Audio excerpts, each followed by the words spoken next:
Esta es una página de prueba, por la cual quería hablarles acerca del guión de la enfermedad, planteado por Judith Bowen en un artículo del 2006, me había equivocado, en el New Journal of Medicine, que habla acerca de cómo promover el razonamiento clínico.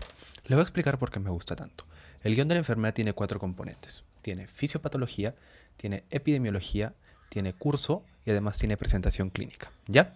Hablemos del orden de todos y por qué es importante. El pilar de todo el guión de la enfermedad es la fisiopatología. Y tenemos que hacernos 3 preguntas que yo las he diseñado para mí porque usualmente solo se pone la fisiopatología, pero hay que verla, ¿ya? Entonces, lo primero que hay que hacernos es cuál es el problema principal. O sea, aquí iría, por ejemplo, en el CIHAT sería, se debe a un defecto en la secreción de hormona antidiurética o un defecto en el receptor.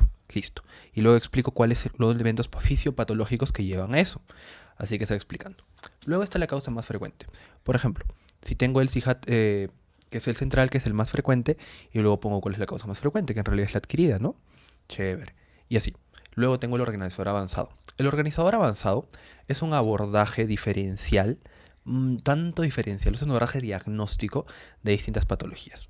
Pero ¿cómo así? Por ejemplo, si este fuera mi organizador, si este fuera una página de hipertensión arterial, mi organizador avanzado sería hipertensión arterial primaria e hipertensión arterial secundaria. Y en la secundaria pondría todas las causas que las producen. O sea, por ejemplo, hiperaldosteronismo. Y así, todas. E incluso las voy subclasificando. ¿Para qué? Para que la próxima vez que me encuentre con un paciente tenga un organizador avanzado. Es lo mismo con disnea. La disnea tiene organizadores avanzados, organizadores anatómicos, organizadores funcionales, y los organizadores avanzados son aquellos que diseñan los clínicos en realidad para tener un mejor abordaje de distintos síntomas, signos, síndromes, patologías y demás. O el de síndrome de Cushing que podría poner acá. El organizador avanzado sería farmacológico y demás. O sea, siempre pongo la causa más frecuente, que es lo que manejo, y el organizador avanzado. Luego tenemos la epidemiología. La epidemiología trata de responder una pregunta. ¿A quién le va a dar? Y es importante definir a quién le va a dar. Pero antes de eso, en medicina tenemos que hablar de por qué es un problema de salud pública. Y todo nuestro estudio y demás tiene que ir basado en la salud pública, porque la idea es mejorar la salud del individuo, de la familia y de la comunidad. ¿Ya? Entonces, en cuanto a salud pública nos interesa saber cuál es la prevalencia, cuál es la incidencia. Y aparte, si hay algo más chévere por acá, puedo poner que es la causa más frecuente. Pero y acá, en este momento, yo voy a usar un descriptor universal, que puedo poner es la causa más frecuente. Y automáticamente tengo descriptor universal que me va a permitir llevar a todos los lugares donde he descrito causa más frecuente. ¿Ya? Listo, es muy chévere. Luego me importa la edad. ¿A qué pacientes les va a dar? ¿A qué sexo le va a dar? Y si le da es más frecuente en varones. Pero en mujeres se presenta de tal manera. Así. Luego la etnia. Luego los factores de riesgo. Los factores de riesgo son aquellos que van a aumentar mi probabilidad de un paciente de tener la enfermedad sin ni siquiera realizar ningún examen. Es por eso que cuando llega un paciente a la emergencia que te dicen es ACV, lo primero que hacemos es preguntar los factores de riesgo al toque. Y ya, esto se hace la evaluación del FAST y luego ya se hace el diagnóstico. Porque los factores de riesgo mandan. De acuerdo a distintos estudios, son lo más importante para hacer el diagnóstico. Y me importa saber cuál es el factor de riesgo de mayor riesgo. Por ejemplo, en un embarazo ectópico, el de mayor riesgo es un embarazo ectópico previo y el más frecuente. Porque eso os voy a preguntar, a ver cuál es el que tiene. ¿Ya? El más frecuente a veces es el de mayor riesgo, pero no en todos los casos. El más frecuente en un embarazo ectópico sería la EPI.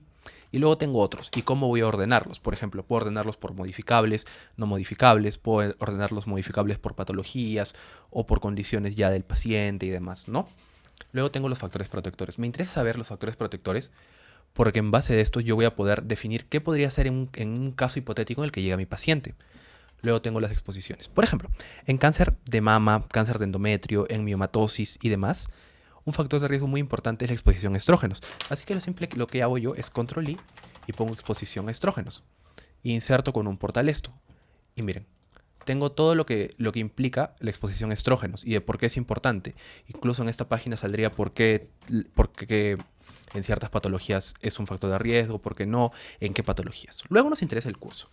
Y en el curso algo súper importante es definir si el curso es hiperagudo, agudo, subagudo, crónico, es recurrente, es progresivo, es remitente recurrente, o qué tipo de curso sigue la enfermedad. Porque hay enfermedades que se comportan de distinta manera, ¿ya? Y eso también es un factor importante para el diagnóstico. No vamos a pensar ACV, aunque podría presentarse en un paciente que tiene un curso crónico, a menos que sea una demencia vascular, ¿no? O un tromboembolismo pulmonar en un paciente que llega con un curso hiperagudo, aunque sí hay, pero somos estudiantes y lo que tenemos que manejar es lo más frecuente. Luego evalúo la presentación clínica. Y aquí es donde quería detenerme un poco. Hay síntomas. Y usualmente no coloco aquí el descriptor lo más frecuente de mayor riesgo porque eso lo voy colocando mientras lleno. Pero lo que más me importa es cuál es el síntoma más frecuente. O si no, otro descriptor que me importa mucho es cuál es el síntoma más precoz. O cuál es el signo patognomónico, ¿no? Patognomónico. Que en realidad son pocos actualmente. Y así, o sea, voy llenando mientras aprendo un poco. Quizás hay enfermedades que su presentación más frecuente es asintomática, así que lo que tendría que hacer podría ser la presentación e inserto más frecuente. Es asintomática. O sea, si se dan cuenta, todo esto tiene un orden. O sea, es mi organizador mental de cómo estudio una enfermedad. Luego tengo los laboratorios importantes. Por ejemplo, en tosferina me interesaría saber la leucocitosis con la linfocitosis. ¿Ya? Chévere. Listo. La imageneológicos. ¿Qué hallazgos imageneológicos voy a encontrar?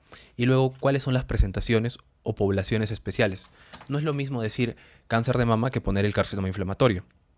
O no es lo mismo decir primoinfección por herpes virus simple que decir un panadizo herpético. O no es lo mismo decir que una erupción variceliforme de Kaposi, perdón. ¿Ya? O sea, son presentaciones especiales que no se dan en todos los pacientes. Y usualmente las lleno y pongo en qué pacientes se dan. Y es así como trato de abordar toda la presentación del guión de la enfermedad. Y es muy importante que lo manejen. Si me preguntan dónde va la etiología, va acá en la causa más frecuente y en el organizador avanzado. Y explico por qué. ¿Dónde va toda la fisiopatogenia o cómo ocurre todo el evento? ¿En cuál es el problema principal? E incluso puedo poner el hallazgo más precoz o todas otras cosas. ¿Dónde va la prevalencia? En por qué es un problema de salud pública. ¿Dónde va la figura clínica del paciente? Desde edad hasta acá abajo. Y va sacando tu figura clínica. E incluso si tú quisieras ir más lejos, aquí podrías poner el paciente tipo. Y yo lo agarraría y le pondría paciente tipo, paciente clásico. Presentación clásica, si no me equivoco. Presentaciones clásicas práctica. Y yo vendría a este REM y acá tengo todas las presentaciones clásicas con el diagnóstico, test inicial, test confirmatorio y tratamiento definitivo y tratamiento inicial también. ¿Para qué? Para que luego mis alumnitos puedan repasar tranquilamente. Y es así como trato de manejar todos mis guiones de la enfermedad y demás. Luego hacemos el del DTS.